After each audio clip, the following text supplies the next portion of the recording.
Well, I'm ready when you are. Let me shut this off. Okay. Well, obviously it was not happy news. No. What we got today. What's the latest that you know in terms of his health? I understand that the situation is very grave, and it's unfortunately may be just a matter of time, like hours. So I know Ali for many years. I know what a great fighter he is, but there's certain things you just can't overcome. I've seen a lot on the internet, like one last fight. Yeah. That's what people are saying. Well, we all, unfortunately, or most of us, have that one last fight, and all of us lose it. Right, unfortunately. How are you taking it? I'm very sad, obviously. He was a good friend of mine. We had a great association. He's responsible for my entire career. Without him, I would never have been even thought to be a boxing promoter. My kids were very attached to him. And, at least he leaves me with memories, with great memories. And not only you, the whole world. He's leaving a hell of a legacy behind. It's such a stupid, obvious question, but what kind of legacy, when it happens, whether it's today, tomorrow, whenever, what kind of legacy is he leaving? Well, people who are boxing fans might say his legacy was that he was the best fighter ever that they've seen. For me, that's secondary. For me, I think the impact that he made in transforming America, which he did, in the impact because of who he was and his stance on various issues, the impact he had on the world, I think that's most important. And that's what history will remember him for. Not that he threw a left jab better than any heavyweight they've ever seen, not that in the period prior to the 3.5 years that he couldn't fight, that he was untouchable in the ring, that he was so fast and threw punches from all different angles. I don't think history will remark on that, or will maybe in passing. But they'll definitely list him as one of the most important figures of our time. When they write the history books of the latter half of the last century and the early part of this century, they will clearly,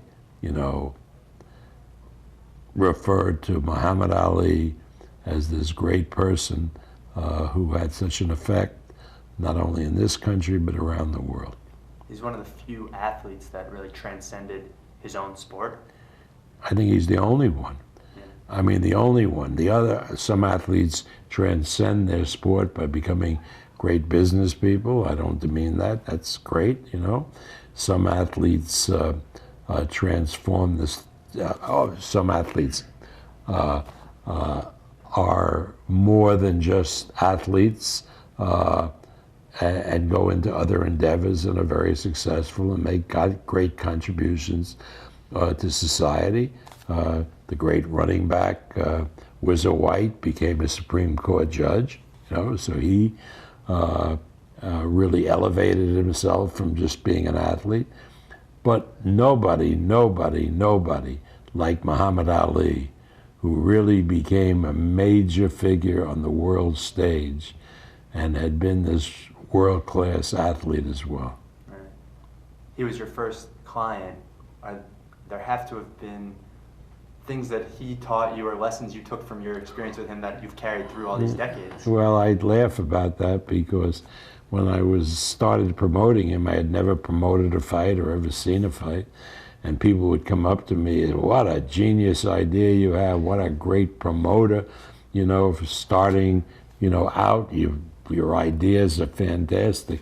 And I would laugh because I just stood behind the curtain and helped make things run.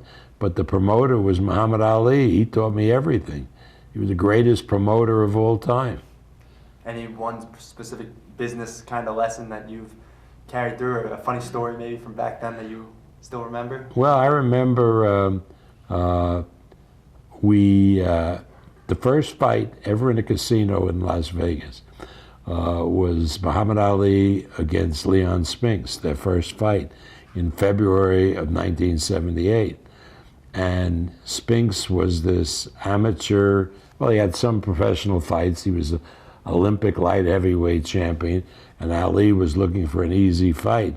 So we matched him up with Leon Spinks. So Ali knew that the press would tear everybody apart, particularly him, why he was fighting a novice like Spinks. And so Ali, in his training camp, said that he wouldn't speak to the press and he would take what he called a vow of silence, only to be broken the week he was in Las Vegas getting ready for the fight. So all the criticism really didn't occur because Ali wasn't feeding it, because he wasn't talking to anybody about criticizing the fight, which incidentally, Leon Spinks won by upsetting Ali. What has your relationship been like with him these last few years? Well, the last few years, you remember, he couldn't really speak because of the Parkinson. But I remained close to him and to his wife, Lonnie. My wife, Lovey, and Lonnie are very good friends. And I really take pride in about 4 years ago, the Cleveland Clinic Lou Ruvo Brain Institute honored Ali on his 70th birthday with this great celebration. And everybody came, the greatest singers and entertainers, and I brought in as many of the fighters who fought Ali during his career to pay tribute to him, from Chuck Wepner to then late Ken Norton, Leon Spinks, and Ernie Shavers. It was a great occasion. And Ali wasn't able to speak, but I think by his facial expressions that he took in everything that was happening and was very grateful. That's a cool story. I like that. It's like who's who. Well, I know how busy you are. Is there anything else you want to say? No, just let's hope. Well, I don't think there's any hope, but you know, he meant such a difference in my life, and it's sad. It's a passing. It's sad to see him go. But it's much more sad for this country and for the world than it is for an individual like me. Well said.